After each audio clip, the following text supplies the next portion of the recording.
नमस्कार दोस्तों, उम्मीद है आप सब ठीक होंगे।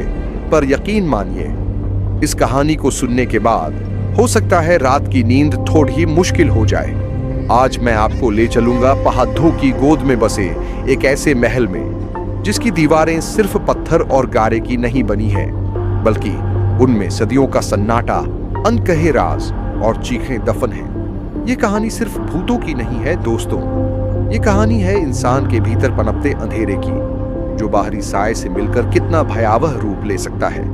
हमारी आज की दास्तान का नाम है हिमद्री साया और यह कहानी है विजय शर्मा जी की। विजय शर्मा नाम सुनकर लगता है कोई शरीफ कामयाब इंसान होगा, पर हकीकत थोड़ी अलग थी। विजय जी लेखक थे, शब्दों से खेलते थे, कहानियां बुनते थे, पर पिछले कुछ समय से उनकी कलम रूठ सी गई थी। कागज कोरा पढ़ा रहता और हाथ में अक्सर शराब की बोतल दिखती। कामयाबी ने मुंह मौधा लिया था और नाकामयाबी का गुस्सा उनकी हर सांस में घुल गया था। यही गुस्सा घर तक पहुंचा।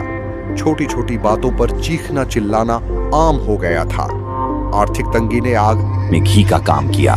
उनकी पत्नी प्रिया जी, जो कभी उनकी सबसे बड़ी प्रशंसक थीं, अब उनकी आंखों में सिर्फ मायूसी और डर लिए रहती थीं। और उनका 7 साल का मासूम बेटा रोहन, जो अपने पिता से बहुत प्यार करता था, अब उनके पास जाने से भी डरता था। घर टूटने की कगार पर था। विजय शर्मा अपनी बनाई हुई अंधेरी दुनिया में अकेले होते जा रहे थे। तभी किस्मत या कहें बदनसीबी उन पर मेहरबान हुई। विजय जी को एक ऐसी ऑफर मिली जो डूबते हुए को तिनके का सहारा नहीं, बल्कि एक पूरी कश्ती लगी। शिमला से कुछ दूरी पर पहाड़ों के बेहद एकांत हिस्से में एक बहुत ही पुराना और आलीशान हिमद्री महल था। किसी महाराजा ने बनवाया था इसे सैकड़ों साल पहले। यह महल इतना ऊंचाई पर था कि सर्दियों में जब जोरदार बर्फबारी होती थी तो बाहरी दुनिया से इसका संपर्क पूरी तरह कट जाता था। मीलों तक सिर्फ बर्फ ही बर्फ होती और अप्रैल में बर्फ पिघलने तक यहां तक पहुंचना नामुमकिन हो जाता। अब इस महल की देखभाल के लिए सर्दियों के 4-5 महीनों के लिए एक ऐसे परिवार की जरूरत थी जो वहीं रहे। इसके बदले में अच्छी खासी रकम दी जा रही थी। विजय जी की आंखें चमक उठीं। उन्हें लगा, बस यही तो चाहिए। शहर का शोर नहीं, कोई रोकने टोकने वाला नहीं, पूरी तरह से एकांत, जहां वो सुकून से बैठकर अपनी अधूरी किताब पूरी कर सकते थे। पैसा मिलेगा सो अलग। उन्हें सचमुच लगा कि यह ऊपर वाले का भेजा हुआ सुनहरा मौका है, खुद को सुधारने का, अपनी लत छोड़ ढाने का, अपनी कलम से दोस्ती वापस करने का, और शायद सबसे जरूरी, अपने परिवार को फिर से करीब लाने का। प्रिया जी और रोहन का दिल सहम गया था इस बात से। इतने महीने बिल्कुल अकेले, इतनी ठंड में, उस विशाल वीरान महल में उन्हें डर लग रहा था। पर विजय जी की जिद, उनकी आंखों में दिखी उस आखिरी उम्मीद की चमक के आगे प्रिया जी कुछ बोल नहीं पाई। शायद उन्हें भी लगा कि क्या पता यह मौका विजय जी को बदल दे। और भारी मन से शर्मा परिवार हिमद्री महल के लिए रवाना हो गया। पहाड़ी रास्ते टेढ़े मेढ़े और सुनसान होते गए। जैसे जैसे वे ऊपर चढ़ते गए, हवा सर्द होती गई और मोबाइल के सिग्नल कमजोर पड़ते गए। दूर आसमान छूते पहाड़ों के बीच अचानक उन्हें वो दिखाई दिया, हिमद्री महल। ये सिर्फ पत्थरों का ढांचा नहीं था, ये एक विशाल डरावना साया था जो पहाड़ का ही एक हिस्सा लग रहा था। उसकी ऊंची दीवारें, संकरी खिड़कियां और विशाल दरवाजे, सब कुछ मिलकर एक अजीब सी भयावहता पैदा कर रहे थे। जैसे ही उन्होंने महल के जंग लगे भारी गेट के अंदर कदम रखा, हवा में एक अजीब सी ठंडक महसूस हुई। ये सिर्फ सर्दियों की ठंड नहीं थी, ये किसी और चीज की ठंड थी, सदियों पुरानी, दर्द की, मौत की। महल अंदर से किसी पुराने संग्रहालय जैसा था, भव्य, पर धूल और अनदेखी की एक मोटी परत सब पर जमी थी।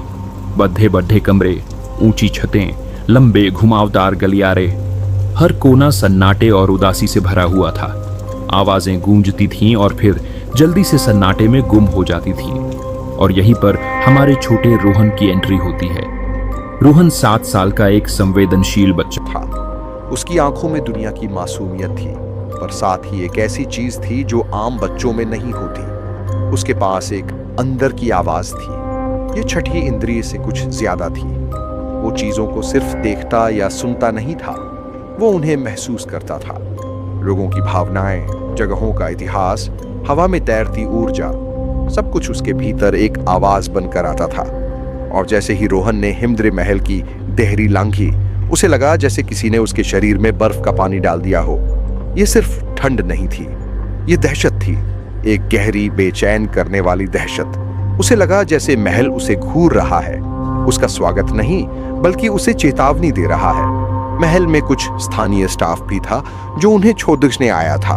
एक बूढ़ा खानसामा अब्दुल चाचा, 2-3 और लोग। अब्दुल चाचा सालों से इस इलाके में थे और महल के बारे में बहुत कुछ जानते थे। उन्होंने रोहन की बेचैनी देखी। उनकी अनुभवी आंखें रोहन की अंदर की आवाज को पहचान गईं। शायद वो खुद भी महल की कुछ चीजें महसूस कर सकते थे। अब्दुल चाचा रोहन को एक तरफ ले गए। उनकी आवाज धीमी और गंभीर थी। बेटा, तेरी यह अंदर की आवाज, यह एक तोहफा है, उन्होंने रोहन के सिर पर हाथ फेरते हुए कहा। पर इस महल में यह खतरा भी बन सकती है। यह महल पुराना है, बहुत पुराना। इसकी नींव में बहुत कुछ दबा हुआ है। पुरानी आत्माएं, पुराने दर्द, धोखे, खून, वो कभी कभी बाहर आ जाते हैं, हवा में घुल जाते हैं। उन्होंने रोहन की आंखों में देखा। तेरी आवाज तुझे उनसे जोड़ ढा देगी। उनसे दूर रहना बेटा। जो दिखे उसे अनदेखा करना, जो सुनाई दे उसे अनसुना करना, अकेले मत भटकना, और हां, कुछ कमरों से हमेशा दूर रहना। उन्होंने कुछ अस्पष्ट सावधानियां बताईं, कुछ अनजाने खतरों की तरफ इशारा किया, पर ज्यादा कुछ नहीं कहा। शायद वो जानते थे कि कुछ बातें समझाई नहीं जा सकती, सिर्फ महसूस की जा सकती हैं। फिर स्टाफ चला गया और शर्मा परिवार उस विशाल, खामोश और रहस्यमयी महल में बिल्कुल अकेला रह गया। और फिर दोस्तों, शुरू हुई असली कहानी। आसमान से बर्फ गिरनी शुरू हुई, पहले धीमी, फिर तेज, और फिर तूफान की तरह। देखते ही देखते हिमद्री महल के चारों ओर बर्फ की ऊंची दीवारें खद्दी हो गईं। रास्ते बंद हो गए, मोबाइल सिग्नल पूरी तरह गायब हो गए। वे दुनिया से पूरी तरह कट गए थे। पहले कुछ दिन एक अजीब सी शांति रही। विजय जी ने लिखने की मेज साफ की, कागज निकाले, पर शब्द नहीं आए। दिमाग खाली था। अकेलापन और दबाव उन पर हावी होने लगा। चिढ़ापन जो कम होने की उम्मीद थी, वो और बढ़ने लगा। वो प्रिया जी पर बेमतलब गुस्सा करने लगे। रोहन उनसे और दूर हो गया। और इसी बीच महल में अजीबोगरीब घटनाएं होने लगी। शुरुआत छोटी चीजों से हुई। किसी रात अचानक कोई दरवाजा जोर से खुल जाता या बंद हो जाता। दूर किसी खाली गलियारे से किसी के धीरे धीरे चलने की आहट आती, जैसे कोई भारी चीज घसीट रहा हो। विशाल ठंडे कमरों में अचानक एक पल के लिए अजीब सी गर्मी महसूस होती, जैसे किसी अदृश्य आग के पास खड़े हों। कभी किसी बंद कमरे से धीमी आवाजें आती, जैसे बच्चों के खेलने की, या किसी महिला के सिसकने की, या जैसे कोई फुसफुसा रहा हो। ये आवाजें इतनी धीमी होती थीं कि यकीन करना मुश्किल होता कि वो सच में सुनी है या सिर्फ वहम है, पर वो डरावनी थी। रोहन की अंदर की आवाज अब सिर्फ फुसफुसाहट नहीं रही थी, वो तेज होने लगी थी। महल के अंदर छुपे हुए भयानक अतीत के दृश्य उसकी आंखों के सामने घूमने लगे थे। उसे हिंसा, धोखे, दर्द और असमय हुई मौतों की झलकियां दिखने लगी थी, जैसे महल की दीवारें अपनी दर्दनाक कहानियां उसे सुना रही हों। ये दृश्य इतने असली और भयावह होते कि रोहन चीख कर जाग जाता। उसे एक कमरे से सबसे ज्यादा खौफ आता था, कमरा नंबर 108। यह कमरा हमेशा बंद रहता था और अब्दुल चाचा ने भी इससे दूर रहने को कहा था। रोहन की अंदर की आवाज इस कमरे के पास आते ही पागल हो जाती। एक ही चेतावनी बार, दूर रहो रोहन, उस कमरे से दूर रहो। हिमद्री महल की यह नकारात्मक ऊर्जा, यह गहरा अकेलापन, और शायद यहाँ मौजूद वो अदृश्य ताकतें, वो धीरे धीरे विजय जी के कमजोर होते दिमाग पर हावी होने लगीं। उनकी लिखने की कोशिशें नाकाम हो गईं और उनका पुराना गुस्सा और चिढ़ापन वापस आ गया, पहले से ज्यादा भयानक रूप में। वो फिर से शराब पीने लगे, पहले चोरी चुपके, फिर सबके सामने। उन्हें ऐसे साए दिखने लगे जो असल में नहीं थे। कभी गलियारों में कोई आकृति दिखती और गायब हो जाती, कभी लगता कोई उनके पीछे खद्दा है। ये महल के भूत थे या उनकी अपनी कल्पना का भयानक रूप, कहना मुश्किल था, पर वो उन्हें फुसला रहे थे, उकसा रहे थे, उनकी कमजोरियों को हवा दे रहे थे। और दोस्तों, यहीं असली डर शुरू होता है। महल ने जैसे विजय जी को चुन लिया था, उस अंदर की बुराई ने जैसे देख लिया था कि यह इंसान टूटा हुआ है, गुस्से से भरा है और इसे आसानी से वश में किया जा सकता है। विजय जी अब वो नहीं रहे थे जिन्हें प्रिया जी और रोहन जानते थे। उनकी आंखें खाली दिखने लगी थीं। कभी कभी उनमें एक अजीब सी पागलों जैसी चमक होती। उनकी बातें बेतुकी होने लगी थीं। उन्हें सचमुच लगने लगा था कि यह विशाल ठंडा महल उनका घर है, उनकी सल्तनत है और उनका परिवार। प्रिया और रोहन इसमें बाधा बन रहे हैं। महल की आवाजें, वो फुसफुसाहटें अब और तेज हो गई थीं। वो उन्हें कुछ करने के लिए कह रही थीं, कुछ बहुत ही भयानक, जो इस महल के इतिहास के लायक हो। और फिर वो रात आई, दिल दहला देने वाली रात।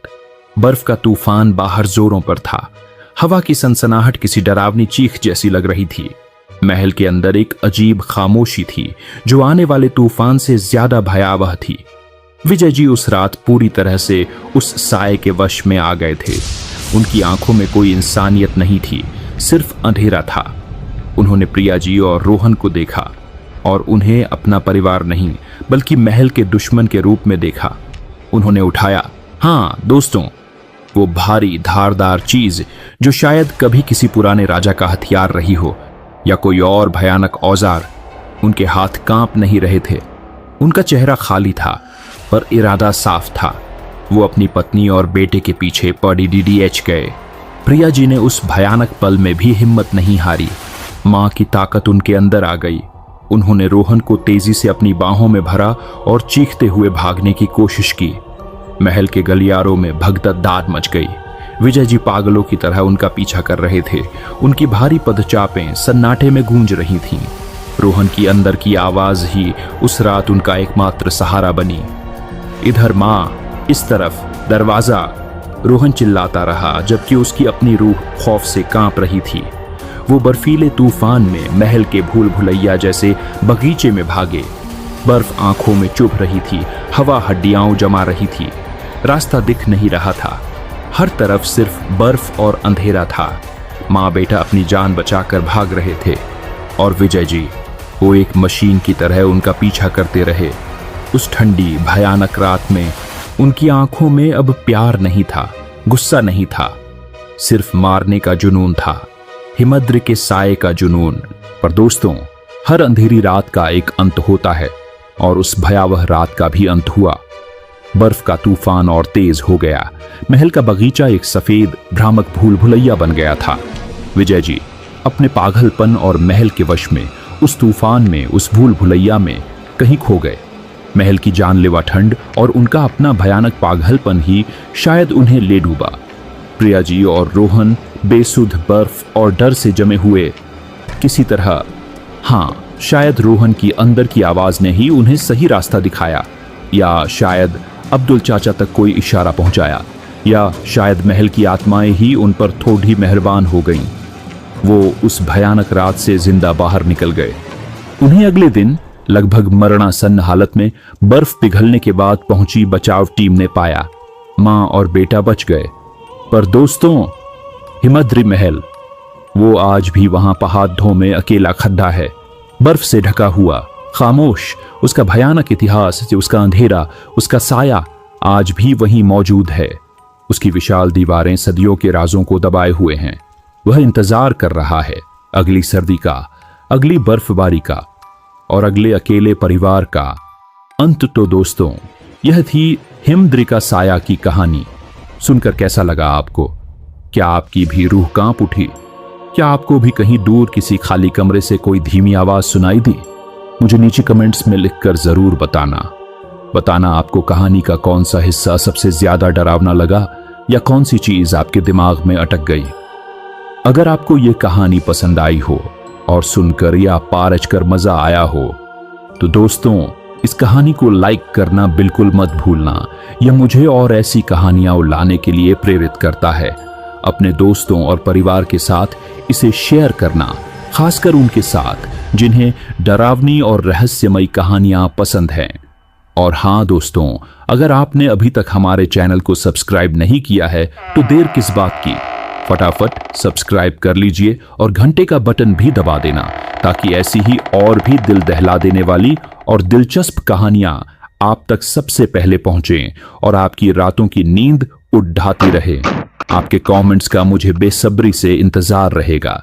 चलो दोस्तों, अब इजाजत चाहूंगा। अपना ख्याल रखना, और हां, जब रात को अकेले हों तो अंधेरे से जरा बचकर रहना।